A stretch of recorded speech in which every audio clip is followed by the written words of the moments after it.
50宏光 S，大家都认为是神车，确实也带了很多小伙伴走向了更好的生活。这台车子现在出了增程版，像我们眼前这个50标准版73800的指导价的这个车子，首先它挂的是绿牌，它就迎合了政策。如果你有符合要求的车子去报废的话，它是可以享受2万块的补贴。另外，相比于油车开下来，它这个车子肯定电车还是舒适感会好一点，而且在车上可以没事开空调。然后刚好有这个新款的车子，我们就来看一下。首先的话，从外观部分可以看到，车长4515，宽度1725，高度1790，轴距285，车重量1.43吨，厂家定义为微型面包车。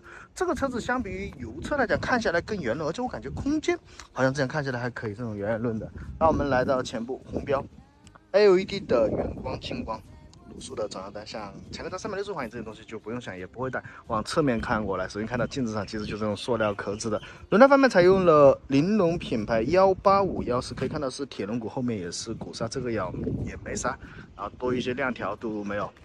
然后4门，后面还带个门，应该讲是5门的。然后来到尾部，更圆润一点哈。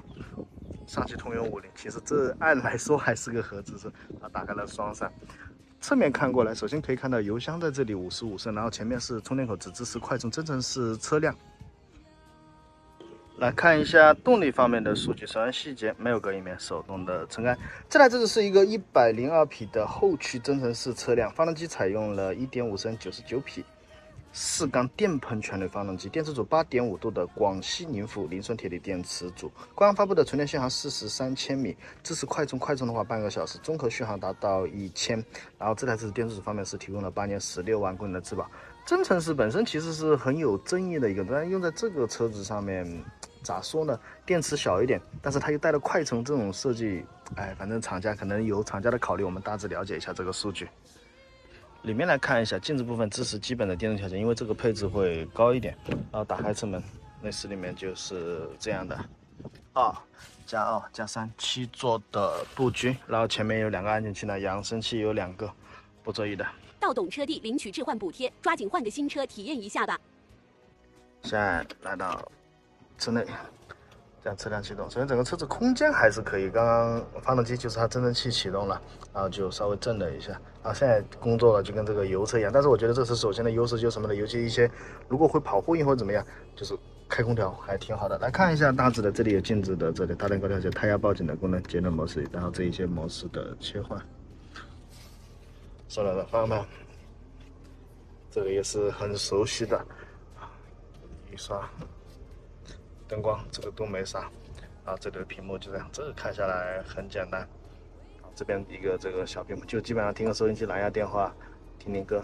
我们挂一下倒档，看一下倒车影像，配合一个后雷达也能用用。啊，出风口，这空调手动调节的空调，前面的空调我觉得后面的空调风量更大。啊，这种它旋转式的换挡，但是没有 P 档的。啊，要接电源，把手刹没有扶手。啊，这里面一个储物口，这里这个车子上目前没有找到一点任何的皮子，都是塑料的，但也没啥。红色的灯，小喇叭，空间视线10号，它不是侧滑门的，打开车门来看一下，试一下。我们坐进来，首先的话，这个后面坐姿就更高了，有这么宽敞，板凳是没什么舒适性。啊，这里带一个扶手。还好一点，但是这个车子，我觉得我体验，就帮我在后排睡了一下，这个空调的这个风量这一些确实做的是还可以。考虑到后面就是这种简单实用的东西，空间这样的，这个车子是7座版本的，然后我们坐到第3排，就是虽然说简单啊，铁皮这皮包铁的这样的，但坐7个人也可以，后面的桌子就比前排更高。秋名山神车。尾箱上来看一下，这个门打开就很大，往后推一点，座椅也可以打倒，但是这个绳索刚拉了一下，蛮难拉的，就这样的。看一下前面，这台车子是非独立悬挂的，看一下这些。50还是靠这种车子发家的，我还是喜欢这种车子这些搞下来，但这个车子也算是迎合当下政策。针对用户的多样化需求，所以做一个客观了解。然后马上我们安排一个上路视频，再开一下，那就是一脚油门直接干到底，看一下如何？我相信宏光的底子还是在这里的。